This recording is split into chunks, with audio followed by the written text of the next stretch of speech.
Mambo vipi? Poa. Unajua Kiswahili? Kidogo. Kidogo sana. So, can you introduce yourself? And where you are right now? I'm Elizabeth Justin, and right now in Dar es Salaam, Tanzania. You live in Tanzania? Yes. So now you are half Tanzanian. I guess that makes me half Tanzanian already. Because you have been married to Tanzanian, so you are partly Tanzanian, yeah? So, how long have you been in Tanzania so far?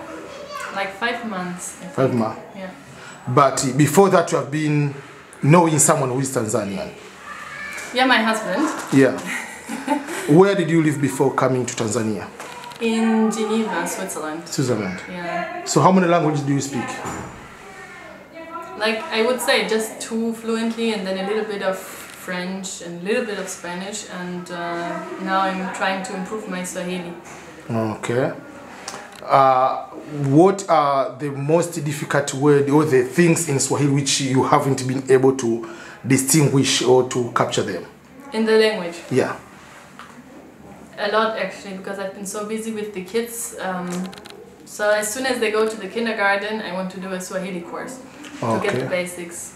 But before doing this interview, we are just discussing, and I said like one of the most difficult things for us as immigrants, I'm giving example like myself, living in America, married to American, sometimes we might have planned to say, I will go back to live in my country.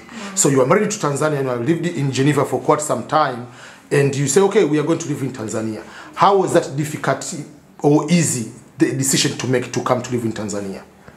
How was the decision? How how did you make that decision, like you to come to live in Tanzania? I think for us, for a long time, we were clear about coming to Tanzania for some time when the kids were still small. Yeah. So we were just waiting for that moment, like, okay, let's just do it. So we just decided, we sold all our things, or most of our things in Switzerland. And you moved to Tanzania. And then we came to Tanzania. What are the great things so far you have enjoyed in Tanzania? A lot.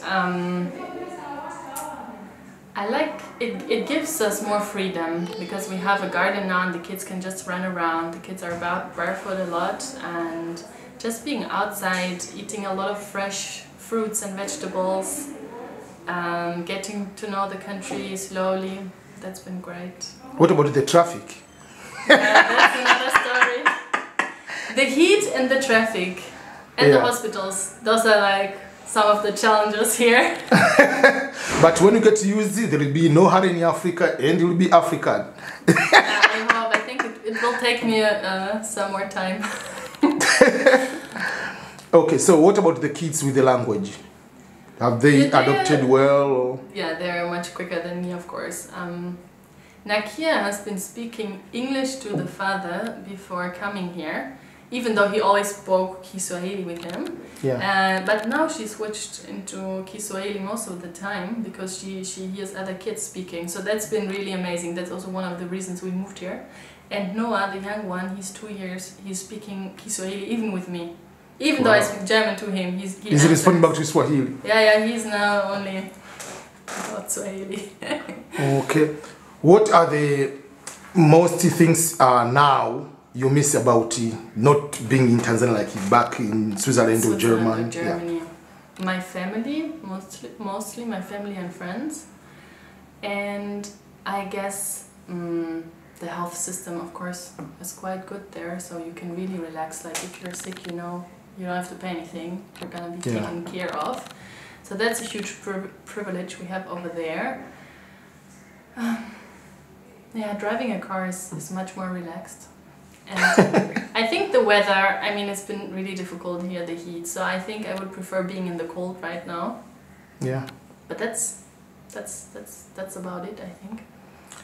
The food which you enjoy most, number one, like if someone says, I want to make you the best food in Tanzania, which one would you prefer?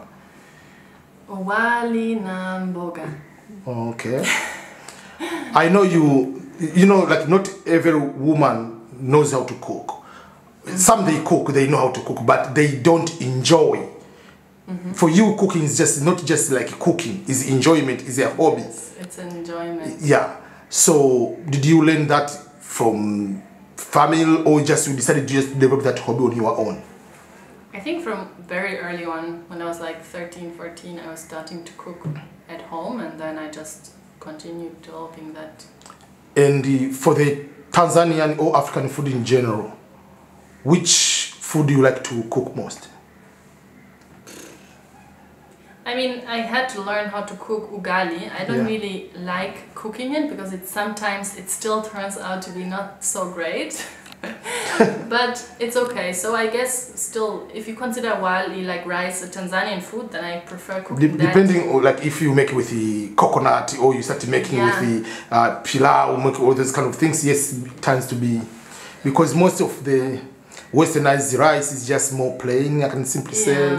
Here you start adding some few stuff. Yeah, exactly. You add maybe nazi or different things, different spices.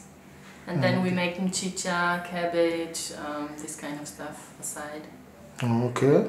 Yeah. And what things do you think that after, let's say, stay here 5 years to come, how will that be in your experience, food-wise, cooking, adjusting to the culture? What do you plan in the next maybe 5 years? In the next 5 years? Just settling here. I think my aim mainly is just to get comfortable here with people, talking to people on the streets, like just to be comfortable in the language mainly. Okay. And also I would like to see the country, because I haven't seen much of Tanzania. So just doing some road trips with my husband and the kids, getting to know Tanzania and maybe the neighboring countries. Yeah. I think that's what I'm imagining, and just settling here and just getting comfortable. Okay. Thank you so much for accepting to have fewer minutes with me, but you have done a lot of interviews with your husband already. Karibu. Like 2 hours, whatever, yeah. So thank you so much. Karibu. Yeah. What other words do you know? Just words, phrases to say goodbye to Tanzanians and appreciating them for hosting you well in Tanzania so far. Asante sana, kwaheri. Okay. And Mungu awabariki. see you. Okay, thank you so much. I appreciate it.